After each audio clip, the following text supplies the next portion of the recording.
Hello and welcome aboard another Truth Outreach program, a program that's grounded in truth, bringing you a comparison of the teachings of the Church of Jesus Christ of Latter-day Saints, or also known as the Mormons, and comparing their doctrines and beliefs to Christianity. And of course, what we use for that comparison is the good old BIBLE, basic instruction before leaving Earth. I'm Rocky Hulse, this lovely lady on my right is my beautiful wife, Helen. And we welcome you to another program, and I just would like to take a real quick moment here and say thank you so much to all of the people that have called the Nauvoo Christian Visitor Center and written wonderful notes and are very supportive in what they have said and their prayers, and that means so very much to us. And the reason I'm mentioning it now is because we were gone for a couple of weeks speaking in some churches, and we got home and we had just these huge bins of mail, and there was some just wonderful things. I just thank you from the bottom of my heart for all your prayers, for your support for what we do in this program, and it just means an awful lot to us. So thank you very much. Couldn't have said it better myself. You know, to continue doing this program and what we do here, of course, we need the support of, financially we need support to stay on the air and to produce these programs, but we need prayer support too, and that is so very, very important to bathe this prayer, this ministry in prayer, cover it in prayer, because we are doing things on this program which is breaking new ground, and mostly we're going international. This TV show you're watching right here is being broadcast into Central America, South America, and Europe, and it is challenging the Mormon Church on a level they've never been challenged before. That's absolutely right. You know, up there on the screen right now is our, Helen and I are the directors at the Nauvoo Christian Visitor Center. So there's our address. That's how you can write and get in touch with us. Periodically up on the screen is going to be our website, so you can come up and go to the website, and right on the website you can email us. So there are lots of different ways to get in touch with us. We are a resource to you for information about Mormonism.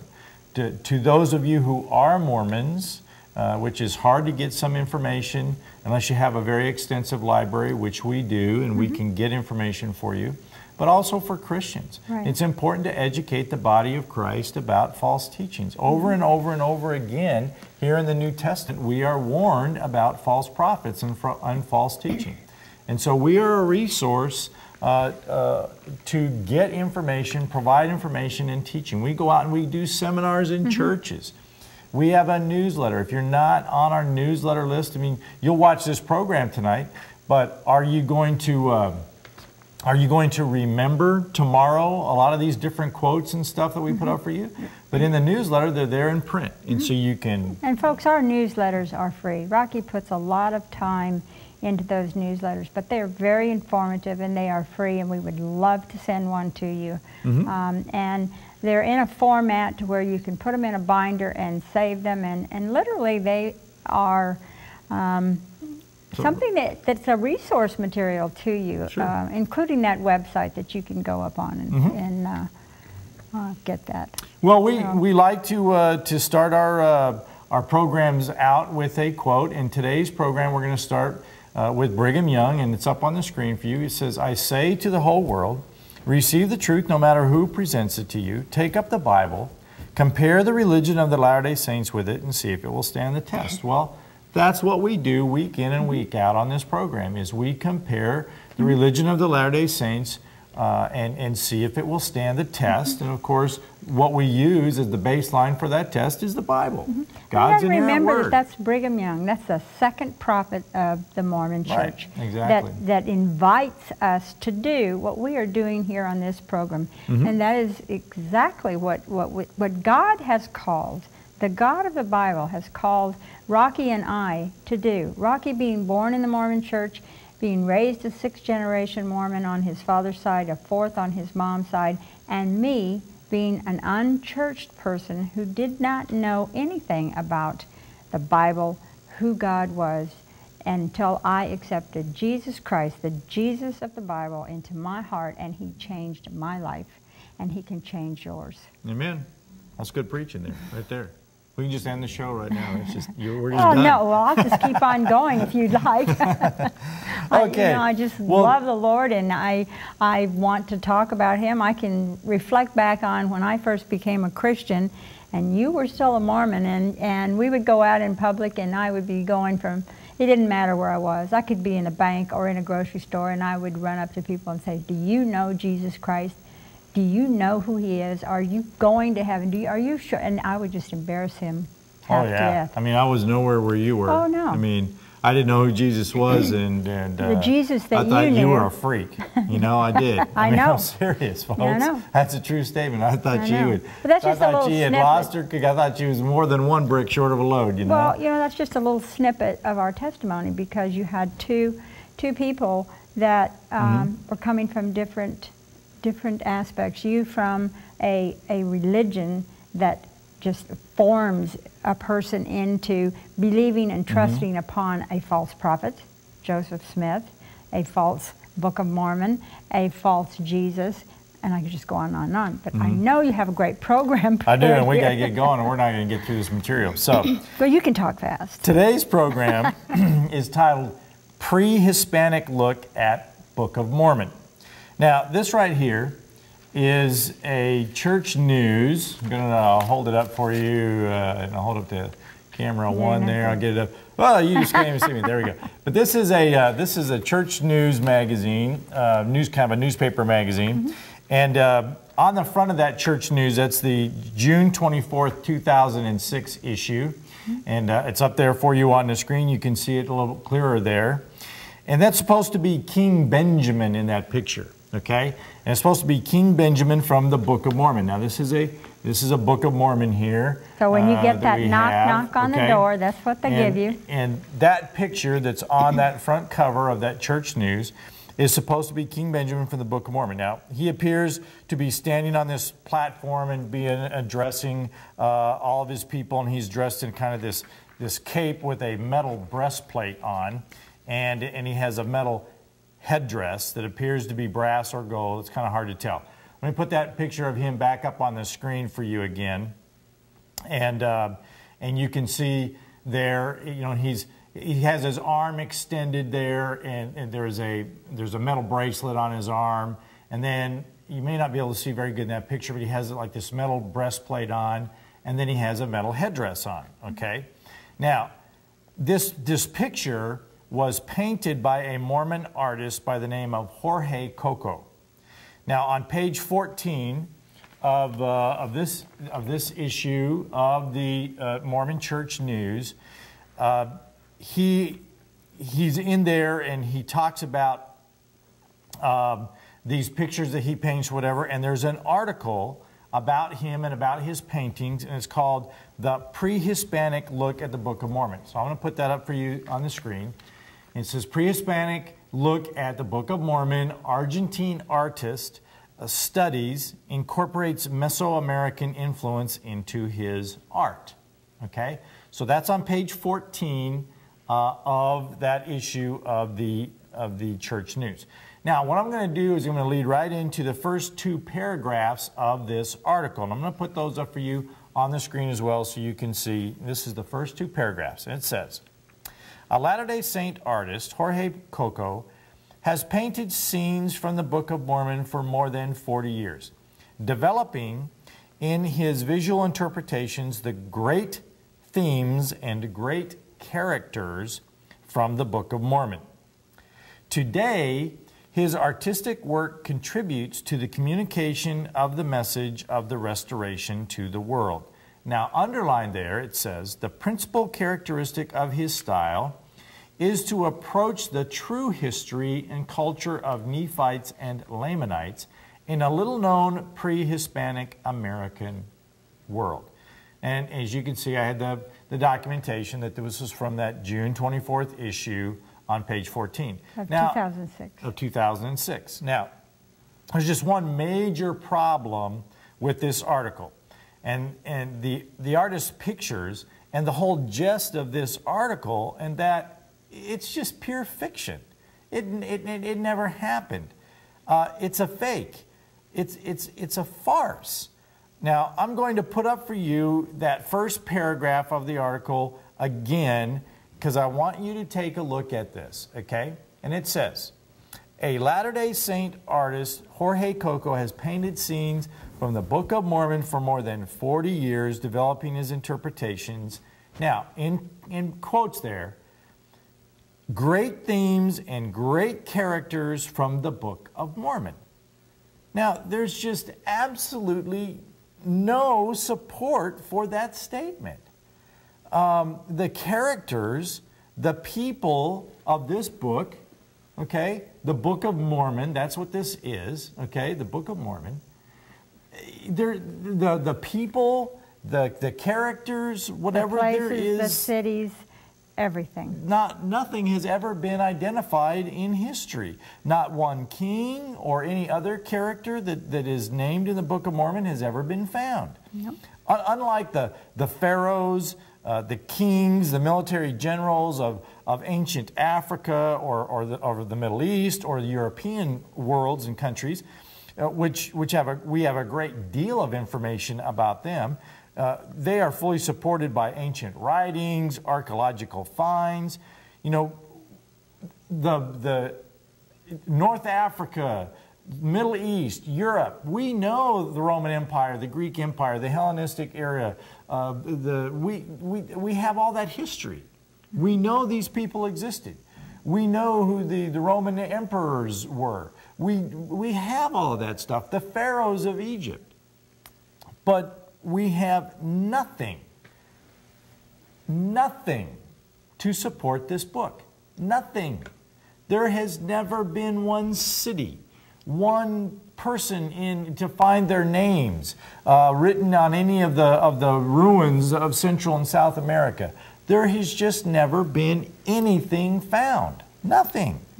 So well, if there had been, if the Mormon Church, you were saying we, but you really mean the Mormon Church, you could pick up that Book of Mormon there and find something in the back that would be considered maps on how to find those places. They're not there. Well, I agree. You know, as Helen, I'm just going to, it's not in a script or anything here, but here's my Bible. What is the last book in the Bible? Okay.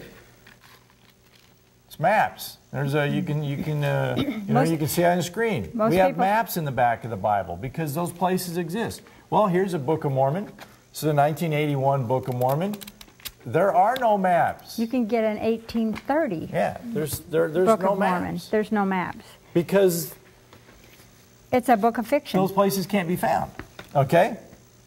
So, you know, we just have nothing to support the Book of Mormon. So, you know, this artist, this article there in the Church News about the great themes and the great characters from the Book of Mormon that he is painting are just a figment of his imagination. They never existed. So let's look at paragraph 2 again. I'm going to put that up for you on the screen, and it says, today his artistic work contributes to the communication of the message of the restoration to the world. The principal, this is underlined there, the principal characteristic of his style is to approach the true history and culture of Nephites and Lamanites in a little-known pre-Hispanic American world. Okay? That's that paragraph 2 in that article. The true history and culture of the Nephites and Lamanites is that they never existed. That's the true history. Mm-hmm. There's no evidence to support that they ever existed. That's the truth. There is no evidence. But what that artist is doing is that he believes that the Book of Mormon is true. And so from an artist's point of view, he's simply drawing something out of his artistic ability as if it were real. Okay. It's not real. So hold that thought, because I'm going to expand. No. I'm going to expand on that a little bit. Okay. And so this article is a sham. Mm-hmm. It's an article that's designed to instill in Mormons a belief, a faith in something that never happened. Now, I'm going to continue another quote here from this article about what this artist says about his work. He says, perhaps because of my creative inclinations, searching the Book of Mormon has generated in my mind visual depictions of the related events, said Brother Coco. Now, here I find him being very honest. It is his creative inclinations. He's an artist. Because it's all in his mind. There is no evidence anywhere to support the characters in his paintings. Now, the artist goes on to talk about what he applies to his work to bring about these paintings, okay? And I found his statements to be very, very enlightening. He says, I apply in my work today 3 important factors. My accumulated academic training, that's underlined for you on the screen, the available documentation, again, that's underlined on the screen, of ancient American cultures, and finally, inspiration, underlined up there on the screen, to penetrate time and space, to offer to the observer images reflecting as close as possible what might have been in that marvelous epoch, he said. Now, first he lists his academic training. Well, academically, he is in error. He shows in his paintings metallurgy that did not exist. Now, I'm going to show you that in just a second. Now, bear with me. Secondly, he states the available documentation of ancient American cultures. Again, he depicts in his paintings things that the available documentation will not support. And then thirdly, he says it was inspiration, which I will call imagination, because you can't inspire what didn't happen. He can't have inspiration on something that didn't happen. Now, let's take a look at some of these pictures so you can see what I mean. I want to put this picture up for you. Again, this is the cover. Now, I've got arrows pointing up there, okay? I have arrow pointing to his armband. I've got an arrow pointing to the breastplate on his chest, and I've got an arrow pointing to his headdress. Now, all of those metallurgy things, now, if the head thing is made out of pure gold, they may have been able to hammer it together, okay? But the armband looks like it's brass. Well, the brass, you have to have metallurgy. You can't make brass. Brass isn't natural. It has to be smelted. His breastplate looked like it was a brass as well. Again, that has to be smelted. They didn't have that science on this continent. They didn't know how to smelt, to take ore, melt it down, and cast it into armbands or armor or any of those things. They did not know how to do that. So he's depicting in that picture things that scientifically we know didn't exist, couldn't have existed. Impossible. So he is, now in the Book of Mormon, it talks about those things. It talks about steel swords and armor and coins and all that kind of stuff here in the Book of Mormon. But science shows us that those didn't exist. And in fact, in all of North America, Central America, and South America, there has never been one coin ever found prior to the Spanish. Okay? But for the indigenous people, the original people of the Americas, they didn't make coins because they didn't know how to melt down ore and make metal. They didn't know how to smelt it and cast coins. They didn't know how to do that. Well, what did the Indians do here in America when coins were brought to them? They flattened them out and made jewelry. And made jewelry out of them. I mean, because a coin didn't mean anything to them. Okay, exactly. So that whole picture that I just had up there, you know, with the arrows pointing to all those things, just those things in his picture are false. Now let's take another picture here. This is a picture of King Benjamin, the same guy that was on the cover. Now you see there he's like out in a field or in his garden or whatever, and he's got a shovel, he's got this handle in his hands, but I've got an arrow pointing at the head of the shovel. That can't be possible because the head of the shovel had to be smelted. It had to be made out of ore and then cast into the spade. They didn't know how to do that. We've never found on this continent, South America, Central America, North America, no metal existed prior to the Spaniards coming. They brought that technology here. It didn't exist here before them. No. So that whole picture is just baloney. Now let's take another, I'm going to put up for you again here. This is a picture of the artist, and he's surrounded with different pictures. Now in front of him in the bottom left is that picture that's on the cover of the Church News.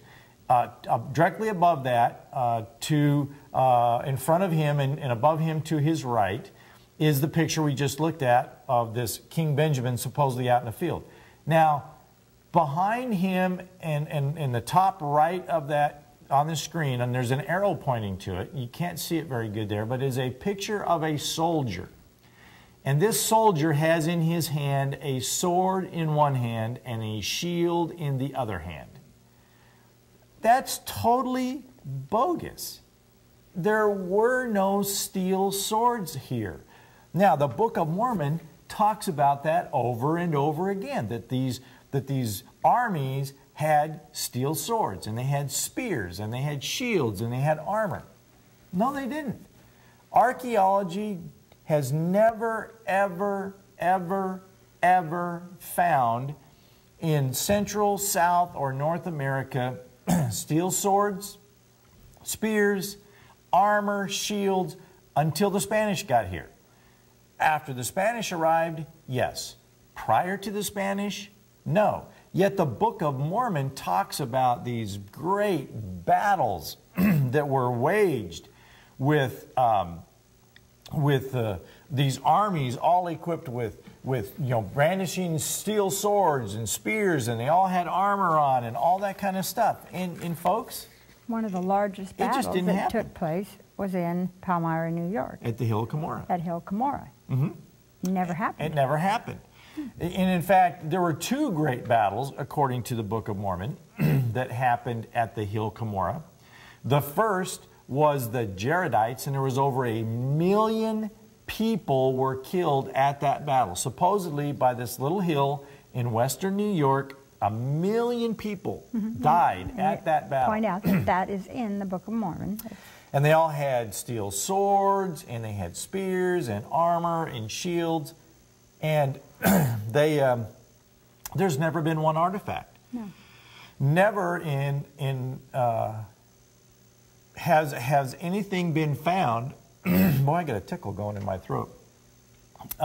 Nor in the battle that happened in the year 400 AD. Why don't you talk about that? I got a tickle going. Well, you know, the thing of it is in the Book of Mormon, one of the greatest things that, according to the Book of Mormon, that happened was these huge battles. And they have a play every year in New York that is called the Hill Cumorah Pageant, where Moroni supposedly, they fought off the Lamanites and the Nephites fought to the death. And it just absolutely is false. The Mormon Church owns that ground in New York. They could do a dig there. They could find a breastplate. They could find a sword. They could find all of these. If they existed. That's my point. If they existed, which they know they do not, and that's why they're not searching for them, and they just put these big pageants on, portraying a fictional event that did not happen. Yeah. You know, I've been to Israel several times. So the Navy's taken me to Israel, and all around Israel, if they're building a new apartment building or a highway or something, and they come across anything archaeological, their law requires that they have to excavate and to fully develop these things and archaeologically excavate them before anything can be done to destroy what may be there. Well, we have laws like that right here in this country. And right in Nauvoo, they were building a subdivision, and they found some Indian ruins. Indian mounds, and boom, stopped. But my point is that in Israel, when they do all these excavations and archaeologically, they're finding stuff every day which just supports the Bible, that it is valid, that it is real, that those events and things happened. But the Book of Mormon, on the other side of the coin, nothing has ever been found. And as Helen said, in western New York, where the Hill Cumorah was, if these great battles happened there, it is impossible for these battles to have taken place and for there not to be archaeological material left behind. But nothing has ever been found. Why? Because it didn't happen. No. That's why. No. Well, folks, you know, our ministry, that Helen and I we're the directors of the Nauvoo Christian Visitors Center. Of course, we do this show, Truth Outreach, which is an international program. Not only are you watching in the United States, it goes to Central America, South America, and Europe. Folks, we need your support to stay on the air. This is a very important program and a very unique program in that it is international and in that it specifically addresses and looks at Mormon doctrine, history, teachings, and then brings out the truth like we've done today. I mean, if I was, you know, Joe Mormon, I read this article in here and I think that, you know, and what I'm seeing here in these pictures and stuff that we showed today, that it's all valid. Well, it's not valid. It's not real. So Mormons are basing their belief, they're basing their whole eternity on something that is totally false. And the Bible warns us. You know, God's Word tells us that there will be false teachings. Mormonism is a false teaching, just like we've shown today. This whole, you know, this guy's a nice artist. He has very nice pictures, but they're not based on truth. They're based on his imagination. And so it's important that this word, this teaching that we're bringing here goes forth, not only to Mormons to help bring them out of a false teaching and to the living Jesus Christ of the Bible, but also to educate Christians about this false teaching so they don't fall prey to it. We have a newsletter. If you're not on our newsletter mailing list, it's free. When our address and stuff comes up here in just a couple seconds, write it down, ask for the newsletter. We come and do seminars. If you'd like us to do that, get in touch with us. We'll see you next week.